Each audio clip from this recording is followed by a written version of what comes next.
But I would love to know from everybody on the panel, like, what would you say to your 24-year-old self? Like, what would you say? So, Kiera, I would tell my 24-year-old self that there's gonna be lessons along the way and to learn from everything. I went to school for engineering.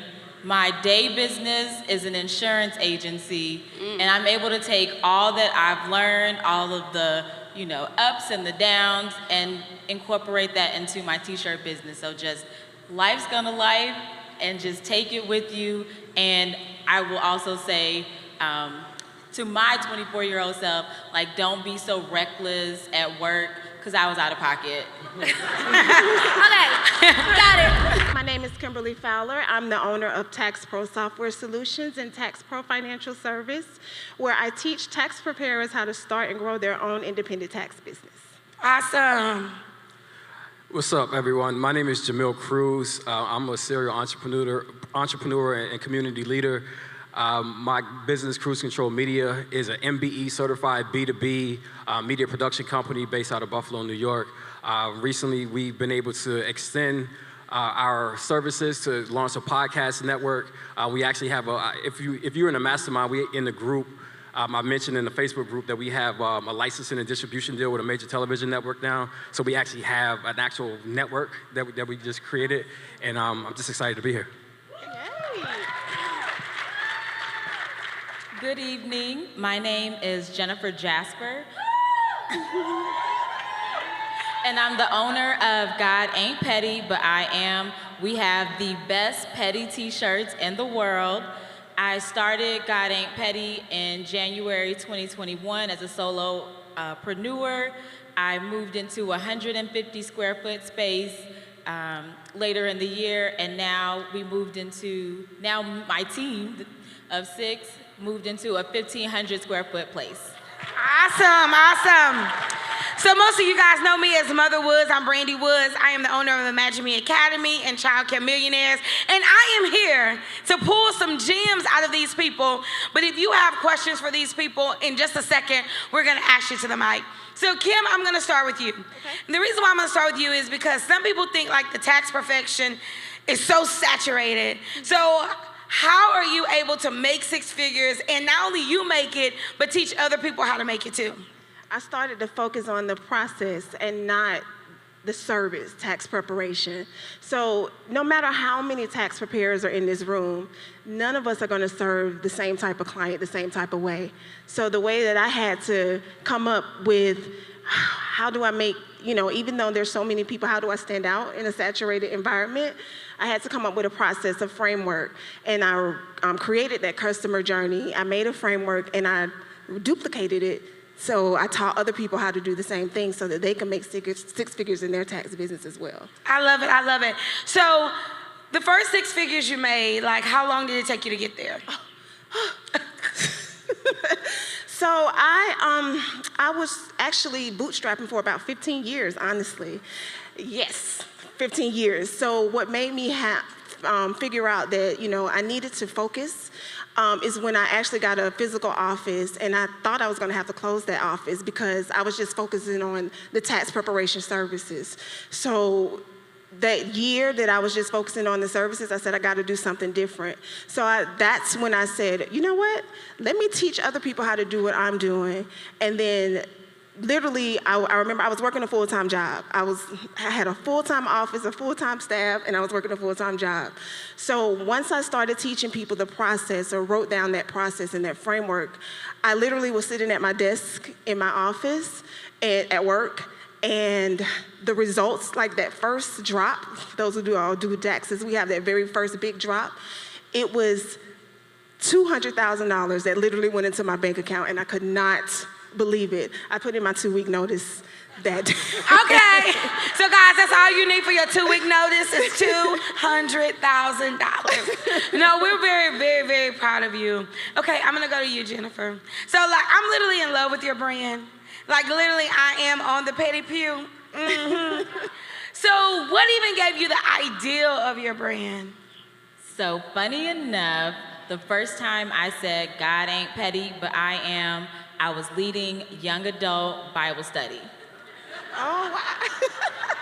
This is good, I'm gonna sit back. So I already had another t-shirt brand, but when I said it, I instantly knew that was a shirt. And so a few weeks later, I designed it and put it up, ran some Facebook ads, and got sales immediately. That is awesome. So quick action. How do you think that quick action has benefited you over the years? Well, it ain't even no years, girl. It's like over the year. So quick action allows me, so I'll say we do a new drop, at least one new drop every Thursday. And so it allows us to find out what designs really rise to the top. So God Ain't Petty, But I Am is the original design. But the one that I'm wearing today that says, Pray for Me, I'm Petty, that was a weekly drop that came about, and that's what took us to 6 figures. Finding your top seller. Yeah. Now, I love this because I want to shout out to Ari. I don't know if she's out there. Hey, Ari! 7-figure t-shirt brand out there. Listen, if it wasn't for you, Jennifer, I would have never, ever put my t-shirt line out. And I was like, oh my God, I love the fact of her tenacity, how you were working full time, how you were sharing, how you were busting your butt. And I can guarantee you, if you keep working at this pace, you're gonna be on the 7-figure panel real soon. Like, you got it, girl. Yes. All right. My man, hey, boo. Hey. Suge, I ain't forgot about you. For those of you who thought I forgot about Suge, I did. And y'all was like, is Suge dead? You haven't mentioned him today. No, he's alive and well. Hey, Mr. Cruz. How you doing? So listen, I know that you're in video production, but tell me a little bit more about your niche in production. All right, so again, I do media production, it's video production. We do B2B video production and media production.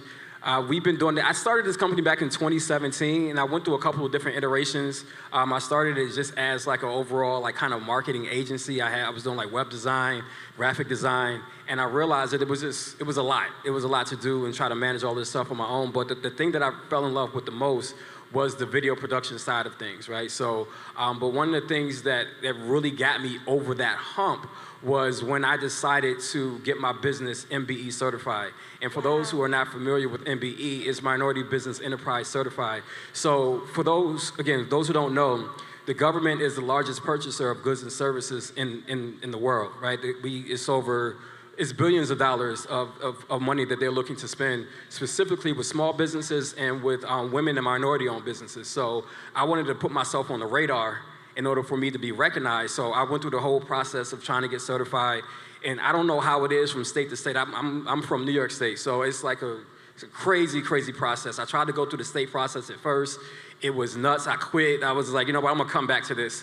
But the thing is, what I was able to do was go through, it was a city and county process, right? I got city and county certified. And then from that point, I was able to get on the phone with the county, get my application fast-tracked through the state. And then once I got on the state, I got on the federal government's radar and registered with SAM. So that's when that happened, that's when all like contracts started to come in. Because initially I was maybe charging maybe a couple $1,000s per contract. But then when I started seeing those big contracts, I was just like, oh my God, like it was literally a game changer for me. And again, I launched it in 2017. Since 2020, I've been able to consistently bring in over 6 figures in revenue in the business, and this is while I'm still working a full-time job. I currently still work a full-time job. Wow. Yeah, so I was able to do that, and that's where I am right now with the media production company. Well, give it up just for the certification process. So let me ask you, working with B2B, especially in video production, it's a big trend. What do you think we as businesses are missing out of by not using really good production? Video is, and I know there's some creative folks in here who work in video and such. Video is one of those trends that's not going to go away for a while. It's a way for you to really connect with your consumers, with your customers and such, and do it in an expeditious way, right? So I really would, if you have a business out there, I think it will be advantageous for you to make sure that you are utilizing videos, video production as part of your marketing, part of your marketing scheme, because again, it's only going to help you reach out to get more customers, reach out to more customers, and retain more customers as well. Awesome, awesome. Okay, I got one more question for you, Kim. So I know one of the biggest ways to really begin to make money is starting to getting paid for what you know. I know one of the things that made it a big factor in my life, I was like, I don't want to get paid for what I do. I'm ready to get paid for what I know. So how did you decide how to package up your genius and teach that to other people? Honestly, it was our first hot seat. My very first hot seat in the mastermind. So I was so focused on, I also resell tax software to tax businesses. So I was so focused when I first came in here on selling the software. How do I sell this software? But not really paying attention to this framework that I had created to teach other people to build their tax business and just use the software as the tool. So my first hot seat was, how do I sell the software? And then they start telling me, well, what is the reason that they're buying the software? And I start telling them, well, I'm teaching them how to do this, and I'm teaching them how to do that. And they're like, how much are you charging? I'm not really charging for that. And they're like, that's the profit center. So that the profit is you. You're the coach. So Can you say that again? The what? The profit is you. I'm the coach, and so that's what I should be monetizing, and the software was just a byproduct. I love it. I love it. Okay, Jennifer, I remember when you made $10,000 that first month. How did that feel, and what did that mean for you? So I made $10,000 for the first time a year ago. So January 2022 was the first time we did 10K, and it was amazing because I joined the mastermind in June of 2021, and I was struggling. I was consistent, I was showing up, I was trying new things, but they weren't really clicking. And my coach, Coach John, told me, just get them to buy something.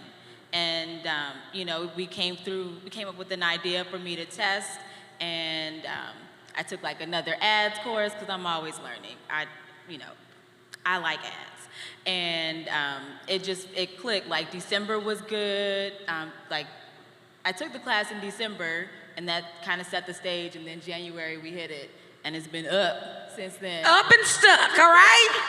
So have you had a $10,000 day? Not yet, but when we gonna have a $10,000 day? I'm putting you on the spot.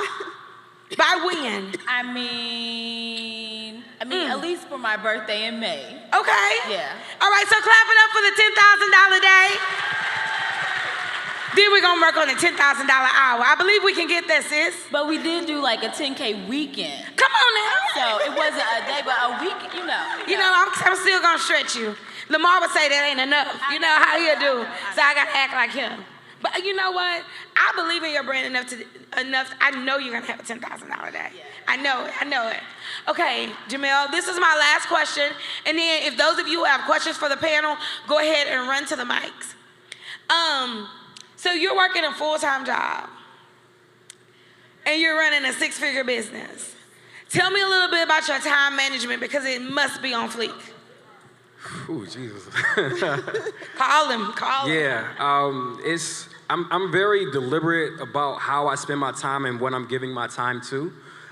You just have to be, especially when you're working a full-time job, and especially a demanding full-time job, and still trying to run a business on, I wouldn't even say on the side. It's almost like I have two full-time jobs, right? So, I'm very intentional about making sure that I put the right people around me as well, because that's been a difference maker for me as well in my business, is being able to hire the right folks. I went from pretty much being a solopreneur to being a six-man shop now, right? So, and I was only able to do that because of, again, with the contracts and everything that we had come in, I was able to hire the right people. I went through some headaches with hiring and firing people and such, but I was able to kind of settle in on these 6 core people that I have right now, and being able to automate some tasks, delegate some responsibilities, so I don't have to be super hands-on with every single aspect like I was at one point, But again, I'm just really intentional about my time, It's a lot of sacrifices that I make. I don't do the things that I used to do. I've been DJing for about maybe about 15, 20 years. I started when I was in college, and I used to be heavy in the nightclubs and such. you won't catch me in a nightclub anymore. You know what I mean? So, but again, it's just certain things that I just decided that I had to give up, you know, because I had a bigger vision for what I wanted to do with this business and such. So, but again, it's just all about that intentionality with your time. I love it, I love it. So now we're gonna take some questions. I'm gonna start on this side with Shanita. This microphone. Is this microphone on? Yes. Okay. Good evening, everyone. My name is Shanita Jones. I'm the CEO of Jones Taxes and Financial Services, where we help business owners build scalable, sellable businesses through the proactive use of accounting and tax strategies. So my question is for Ms. Kim. So Kim, when you shared your story with us, you told us that you found yourself in a position where you were about to possibly shut down your business. So what did you have to do to get over that mindset hurdle? If this is hard for me, how can I overcome this difficulty and go ahead and accept that calling to help other people do what you were finding difficult to do yourself? So, the reason why I had to shut my business, well, I thought I had to shut my business down was, like I said, I was just focusing on tax preparation. That's it. Getting customers in, doing one-to-one. So I had to figure out, you know what, it has to be a better way. I can't not have been brought this far just to turn around. Like, I can't. So as people were asking me more and more, how do I use the software? How do I start my business? How do I run my business? How do I get customers? Something started to click and say, you know what? Let me teach people how to do this. And so what I did was I just, created something for the community, for tax preparers, to show them how to start their own business, how to be their own mobile preparer, how to, actually get a storefront. And I started putting that out, using that as content, and that started generating leads. And so, I was like, okay, well, let me just package this the whole way. How does H&R Block do it? So it's like, how do I can't be a franchise, but what do they do? So it's like, I just packaged it like an education package with the software. And then I started packaging like that, and I just, people start purchasing, and I didn't have to close my doors anymore. So. Awesome. Yeah. Thank you. Hi, I'm Kiera. I am the co-founder and future legal counsel for the Beautiful Boutiques, where we guide individuals out of their boxes to their most creative and confident selves through retail and relationship. I am 24 years old, and I am also a second-year law student at the University of Alabama. And thank you so much. My question is, if you could tell your 24-year-old self anything with the information that you know now, what would you say? Okay, are you directing that at a certain person? Because I want to tell you, but it ain't even my job. I would love to know, honestly, from everybody in this room. So if you see me, stop me. But I would love to know from everybody on the panel, like, what would you say to your 24-year-old self? Like, what would you say? So, Kiera, I would tell my 24-year-old self that there's gonna be lessons along the way and to learn from everything. I went to school for engineering. My day business is an insurance agency, and I'm able to take all that I've learned, all of the ups and the downs, and incorporate that into my t-shirt business. So just life's gonna life, and just take it with you. And I will also say to my 24-year-old self, like, don't be so reckless at work, because I was out of pocket. Okay, got it. Could you answer that question as well? I would love to hear your perspective. So one of the things that I would tell my 24-year-old self is, you have to give yourself space and grace to make mistakes sometimes. Ooh, I needed that one. Yeah, because, you're going to make mistakes along the way. You're going to have setbacks along the way, right? One of the things that my mentor used to always tell me, he calls me Junior, he says, Junior, your setback is just your setup for a comeback, and that tough times don't last, but tough people do, right? Yeah. So you have to make sure that you give yourself that room to make mistakes, because that's just part of the entrepreneurship journey. It's peaks and valleys. You're gonna have those moments where you feel like that you're on the top of the world, then you're gonna have those moments when you just feel like, I just wanna give all of this up. And I'll be 42 on Tuesday, this upcoming Tuesday, and thank you, appreciate you. My Jackie Robinson year, so, but And at this moment in my life and at my age, I still make mistakes and I still feel like giving up at times, you know, because it's just part of the journey. But you got to give yourself space and grace to be able to make those mistakes and know that you'll be able to bounce back. Because Marshawn, I've been knowing Marshawn for a very long time, and she used to always say this, is that there's always a breakdown before a breakthrough, right? So your breakthrough is going to come, but sometimes you have to be able to navigate those waters. And I'm going to answer your question too, but very quickly. And I'm going to tell you, I can tell you you're talented, but discipline will get you where talent won't. There are a lot of talented people in the world that have no discipline. But if you can match discipline with your God-given talent, you're going to be unstoppable. Thank you. Yes. All right. Hey, Dr. LaFera. Hi, Brandy. My name is Dr. LaFera. I'm a physician, and I'm the founder of LaFera & Co. Wellness and Beauty. We help women on the go to prioritize their health while looking and feeling their best unapologetically. We do that through magnetic lashes, clean cosmetics, our supplements, and our services. And my question is for Jennifer. Jennifer, Soror. Hey, Sor. Hey, Soror. So when you were when you hit that period where you were not quite making the sales that you're making now, and you were right before that $10,000 a month, what was your process like for testing the different types of shirts that you were going to put out, because your brand is shirts? So yeah. What was your process like, you know, trying to come up with like a different product to put out to your community? Okay, Dr. LaFera, when it comes to t-shirts, especially if you use a heat press and you use screen printed transfers, it's really easy to test. You know, the company I use, their transfers are 15 cents each. So it really is just about me working my creativity, or, you know, getting in the group chat with my t-shirt friends and saying, like, I'm thinking about this, like, do you have a way where I can spin it and try to make it better?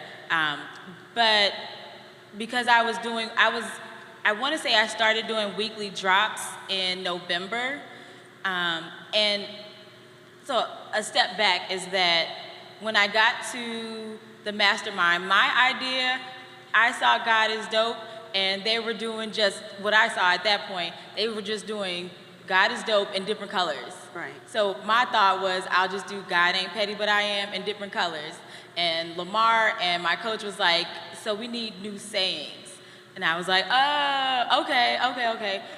So I had dropped some new sayings randomly before I got to the point of doing the weekly drops. And I was able to, the big thing that I grew with was my $13 Thursdays. And so I just looked at my Shopify metrics and saw, of the designs I had dropped randomly since, you know, the original design, which one did the best. And this one was it. And so I started that as my $13 design. And my plan was to just change up the design each week, but this shirt did so well that I left it on for $13 for over a year, because it ended up being my lead magnet, my loss leader. Right. You know, so because it's t-shirts, it's just easy to come up with designs and just test them out, run an ad to it, and let the market tell me whether it's good or not. So I have a lot of designs where we still have a lot of transfers back at the shop. And I love that. Some fail and some do really, really great. And having those loss leaders are very important, because I know when I buy one shirt from you, it's like, but I know you want this one. All right, next question, Ari. Hey y'all, my name is Ari Simpson. My husband James and I own the Statement T-shirt company, Tees of Life, where we have the dopest statement T-shirts. We print messages of sassy self-love, where you can let the world know exactly who you are without saying a word. So shout out to my baby back here. There he is. So my question is for my T-shirt sister Jennifer. So sis, you have accomplished a 6-figure, woo, go you, right? right, you hit that mark. So what exactly are you gonna do to get to 7 figures? What's the plan? So what I'm going to exactly do? Yes. I'm going to hire more full-time team members. So currently, I have 1 full-time team member and the other 5 are part-time. As we scale, it becomes more important for me to have more hours and to have consistent hours. And with the full-time person, they know I'm serious and I know they're serious. And then I'm going to increase my ad spend on TikTok, on Facebook, and on Google. Awesome, Love it. Thank you. So guys, we have a time for one more question on each side. I'm gonna get you. We got time for one more question on each side, and then we're gonna let them close out before we go to our 7-figure panel. So to my timekeeper, is this time correct or your time? Okay, thank you. All right, let's go. Hi everyone, my name is Kiara and I own Major Keys Collection. We are an inspirational t-shirt brand. And my question is for Jen. So I know you said that you was in the mastermind for a while and you was being consistent with everything, but when did you realize that you needed like a major shift in your business, and what were some of the things that you prioritized in the beginning to get you to that first 10 figures and beyond? Yeah. So Kiara, we were in another mastermind together that was around t-shirt business owners. When that mastermind ended and Facebook had the iOS 14 changes, and I saw my $7,000 month go to $4,000 to $3,000, and I was still spending a lot on ads, I was like, clearly, I don't know what I'm doing. Let me go get some help. And I knew two women that were in the mastermind that had gotten their 6-figure awards, and I was like, should I join? And they was like, yeah. I was like, all right, you got me. And the mastermind has been amazing. Like, I wouldn't be doing weekly drops without that coaching from my team. I would not have a team if I was not in the mastermind. I would have never taken that step to bring on help. And like Jamil, I work with myself, but insurance, you got to be there 9 to 5, and I was going home and doing all of the process, all the making the shirts, pressing the shirts, packing the shirts, and that didn't give me time to think. So it really was once I brought on team members because that was in October, and then January we had our first 10K month. So getting production help allowed me to think and market and grow and scale. I love it. I'm gonna also swing this question to Jamil. When did you know that you wanted to have help to grow your business? Again, when I started my company in 2017, it was just me kind of running this a one-man shop as a solopreneur. And while I was seeing a little bit of success, I felt like that I was kind of burning myself out because I was just taking on too much. I was just I had my hand in every single aspect of the business. And I knew that if I ever wanted to get to the point of actually scaling the company, that I had to get help. I couldn't be, kind of like this jack of all trades and master of none, right? So at that point, I just had to have an honest conversation with myself. It's like, listen, you have goals, you know where you're trying to go, with this business financially and such. So, at the time I had trust issues when it comes to my business because you feel like sometimes nobody can really do the business the way that you do it, right? So that's what I'm just like, you know what? They do though, right? Say it again. But they do though, right? Yeah, absolutely. So you have to get to the point where you can find the people that you know that you can trust. And then at that point, you're able to release, right? And then once I was able to do that, again, I went through several different people, it's trial and error, trying to hire the right people.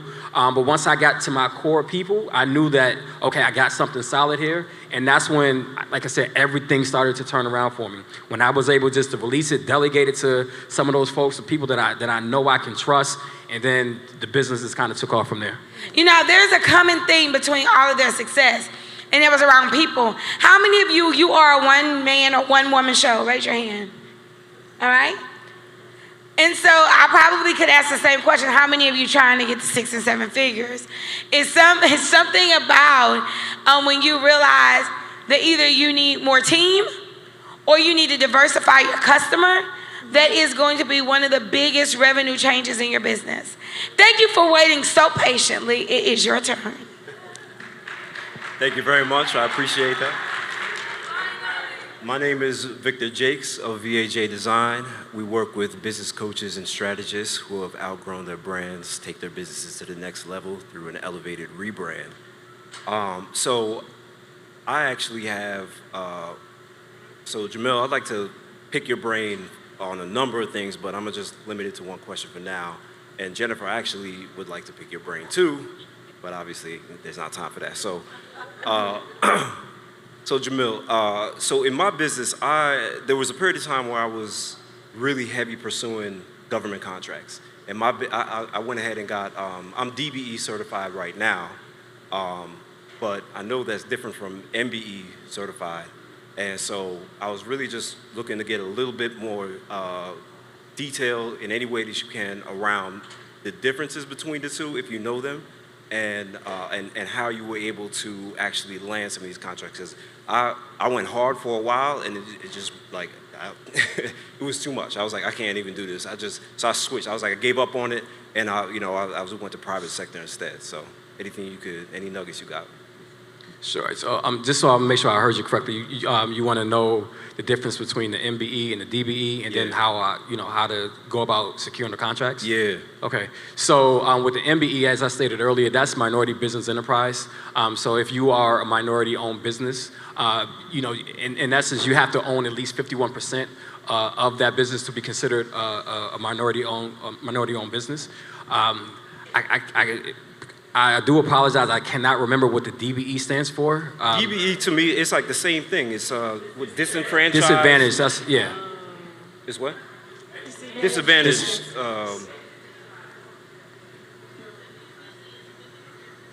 Yeah. So. Okay. So okay. Thank you for the clarification. So in terms of how to go about getting those contracts and such. One thing that I'm really big on, and I talk to people around me that's close to me a lot, is really building the social capital around you, right? So you want to make sure that you are building relationships, because honestly, I want to say a majority of the business that I was able to procure over the last several years has just been through the relationships that I've been able to have with people, right? They know the type of work, they know the type of person I am, they knew the work that I was doing, and just having great relationships with people, and obviously having those certifications meant a lot as well. It put me on the radar of these different agencies who were looking to do business with the MBE certified organization. So I can't stress enough that how much you really have to build relationships with people. I mean, that's just in business in general. Yeah. You just have to build relationships, but especially in this government contracting space, because I really cannot stress you guys how much money it is out there for government contractors. So, like, you can put yourself in a position to completely change your life and the trajectory of your business and your family's business for generations to come just by one contract. So I would really encourage you, if you're not certified, please go out and get certified again. I don't know the difference by state to state, but you can go through your state procurement agency, and they can, or the SBE, and they can, SBA, and they can give you the process for it by your state. But I promise you, once you're able to get certified, if you put yourself in a position to get these contracts, it can change your life forever. Yeah, it's definitely worth it. Y'all give it up. I'm going to tell you this too. Every state, every city, they have organizations that can really coach and train you on how to use your certification. So I would really seek out and go and look for those. I probably have been awarded a few $100,000 in state contract for educational services. And there are organizations that literally spend their whole mission is to help you get a contract. So we are speaking that one contract that's going to change your life. Everybody go ahead and say one contract. All right, before we end this wonderful panel, I want everyone to please give us your final words, because I feel like you may have something to wrap it up. Now, you only got 2 minutes, maybe like a minute and a half, all right? Your final words. I'm gonna start with you, Jennifer. Sorry. So, my final words to you would be utilize social media, utilize Google, utilize finding a team. If you are looking for help in hiring, work with an HR person. If you're looking for help with your certification, work with the certification person. And just execute. Just go for it. You got it. Awesome.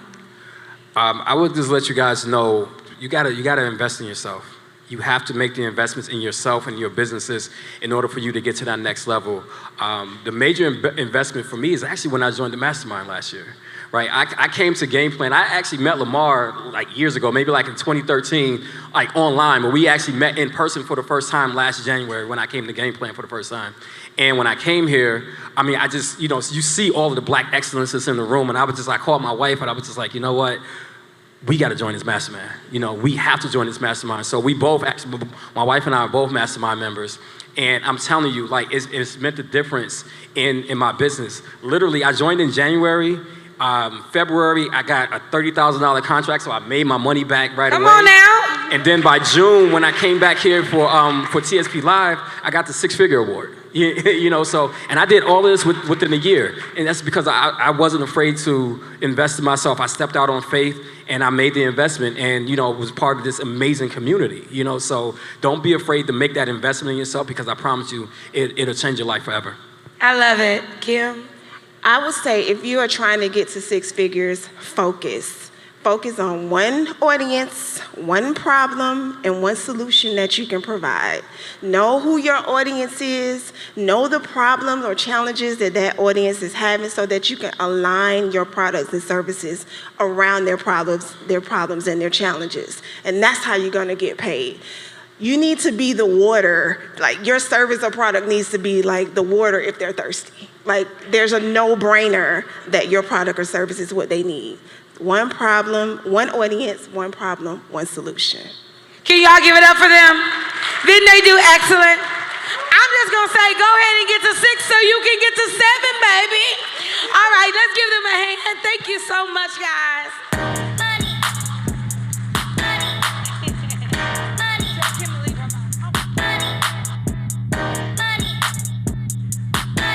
All right. So our 7-figure panel is about to come up in just a second, and I know you guys are gonna have questions for them, but we've been talking about all day writing down some of those actionable steps, and I'm gonna tell you, getting to 6 figures is necessary, right? And it's really, really not that difficult, but she gave you really good advice. You gotta focus. If you feel scattered, that's when you need to kind of draw yourself in and make sure that you understand your customer and your avatar.